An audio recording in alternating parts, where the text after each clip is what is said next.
بالفضل والإحسان.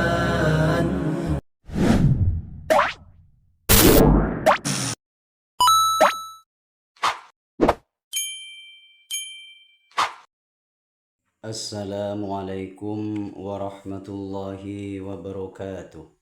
Alhamdulillahi rabbil alamin. Assalatu wassalamu ala asrafil anbiya'i wal mursalin wa ala alihi wa ashabihi ajma'in, amma ba'du. Rabbi shrah li sadri wa yassir li amri wahlul 'uqdatam min lisani yafqahu qawli. Rabbana la ilma lana illa ma 'allamtana innaka antal alimul hakim. Pemirsa yang dirahmati Allah, alhamdulillah pada kesempatan kali ini kita diperkenankan oleh Allah, diberikan kesehatan dan kesempatan sehingga kita dapat berjumpa dalam channel YouTube ini, yaitu saling nasihat menasihati tentang kebaikan. Pada kesempatan kali ini saya akan membacakan suatu hadis, yang mana hadis ini diambil dari kitab Nashihul Ibad, sebagaimana yang disabdakan Nabi Muhammad sallallahu alaihi wasallam, anin nabi annahu qala, dari Nabi Muhammad sallallahu alaihi wasallam, annahu qala, beliau bersabda, innallaha ta'ala yahtaju yaumal qiyamati bi arba'ati anfusin, sesungguhnya Allah Ta'ala nanti di yaumil qiyamah, di hari kiamat, akan berhujjah dengan 4 orang kepada 4 golongan. Fayahtajullahul azim, maka Allah berhujjah alal aghniya, kepada orang yang kaya, bi Sulaiman bin Daud, kepada Nabi Sulaiman alaihimussalam, ka'ayyakulah, Allah seraya berkata kepada mereka, lima taraktumul ibadatah, karena apa kamu meninggalkan ibadah.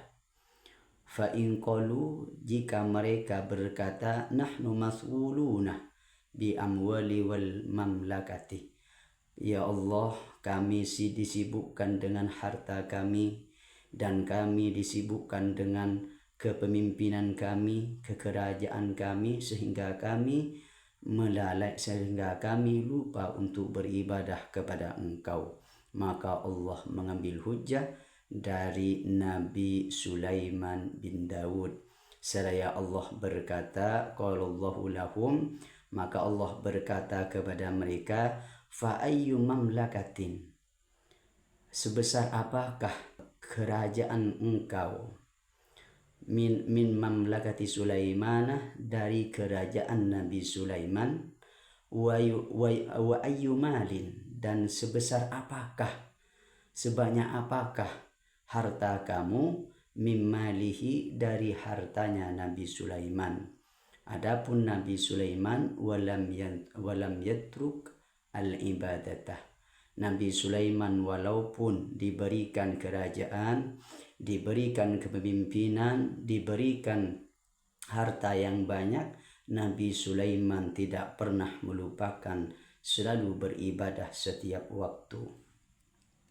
Dan yang kedua, wa yahtajullahu ta'ala 'alal abidi bi Yusuf, Allah mengambil hujjah kepada hamba sahaya bi Yusufa, dengan Nabi Yusuf, ka'ayyakulah, sebagaimana seraya berkata, Allah berkata kepada mereka, lima taraktumul ibadatah, karena apa kamu meninggalkan ibadah. Fa in qalu nahnu mas'uluna bi khidmati sadatina, ya Allah, kami disibukkan melayani tuan-tuan kami, maka Allah, sehingga kami lupa untuk melakukan ibadah kepada Engkau. Lalu Allah menjawab, qalallahu lahum, maka Allah menjawab kepada mereka, abdi Yusufah, saya juga mempunyai seorang hamba, yaitu Nabi Yusuf tahta aziz Misrah, yang mana Nabi Yusuf di bawah kekuasaan Raja Mesir, wa mro'atihi, dan istrinya Raja Mesir, wa huwa, adapun Nabi Nabi Yusuf lam yatruk al-ibadatah, walaupun Nabi Yusuf ini di bawah kepemimpinan menjadi hamba sahaya di bawah kepemimpinan Raja Mesir dan istrinya, Nabi Yusuf tidak pernah meninggalkan ibadah. Dan yang ketiga, wa yahtajullahu ta'ala 'alal marda bi Ayyub, dan Allah mengambil hujah daripada sakitnya Nabi Yusuf alaihi salam, ka ayyakul lahum, seraya Allah berkata kepada mereka, lima taraktumul ibadatah, karena apa kamu meninggalkan ibadah kepada Allah. Fa in qalu nahnul marda, ya Allah kami sakit ya Allah sehingga kami tidak bisa melaksanakan ibadah kepada Engkau. Qala Allahu lahum, maka Allah berkata kepada mereka, abdi Ayyubah, saya pun juga mempunyai seorang hamba yang namanya Nabi Ayyub, yang mana Nabi Ayyub maradun syadidan.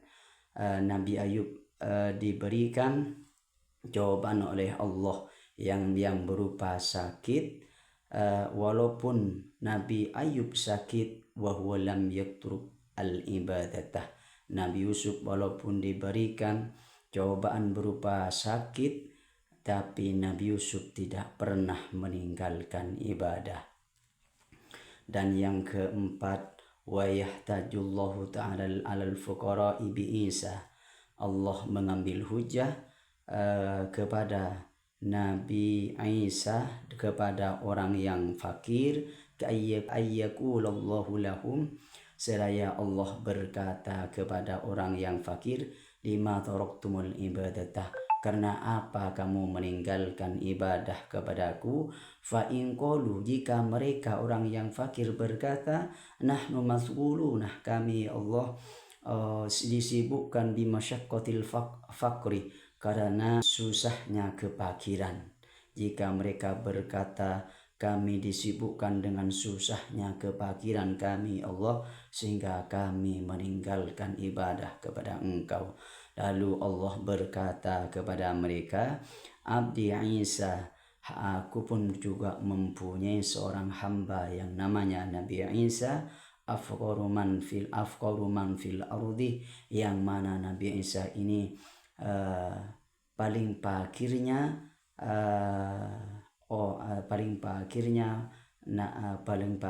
seseorang yang ada di bumi, wa huwa lam yamlik, dan Nabi Isa ini tidak mempunyai apa-apa minad dunia, dari dunia. Falaisa lahu baitun, dan Nabi Isa juga tidak mempunyai rumah, wala malun, dan Nabi Isa tidak mempunyai harta, wala zaujatun, dan juga tidak mempunyai istri, wa huwa lam yatruk al ibadatah, walaupun Nabi Isa tidak mempunyai rumah, tidak mempunyai istri, tidak mempunyai harta, Nabi Isa tidak pernah meninggalkan yang namanya ibadah. Teman-teman yang dirahmati Allah, oleh karena itu marilah kita sesibuk apapun diri kita, sebesar apapun kekuasaan kita, maka luangkanlah waktu ketika Allah memanggil untuk melaksanakan ibadah, maka laksanakanlah ibadah tersebut dengan sebaik-baiknya. Karena apapun yang kita lakukan, ibadah kepada Allah lebih utama daripada yang lainnya. Karena apapun yang profesi apapun yang kita kerjakan di dunia, nantinya akan dimintai pertanggungjawaban.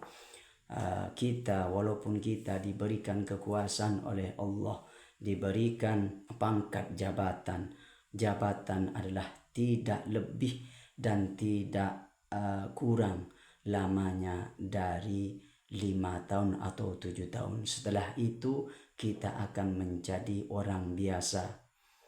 Oleh karena itu ketika kita diberikan jabatan, tetaplah beribadah kepada Allah. Walaupun kita diberikan yang namanya pangkat yang rendah, pangkat yang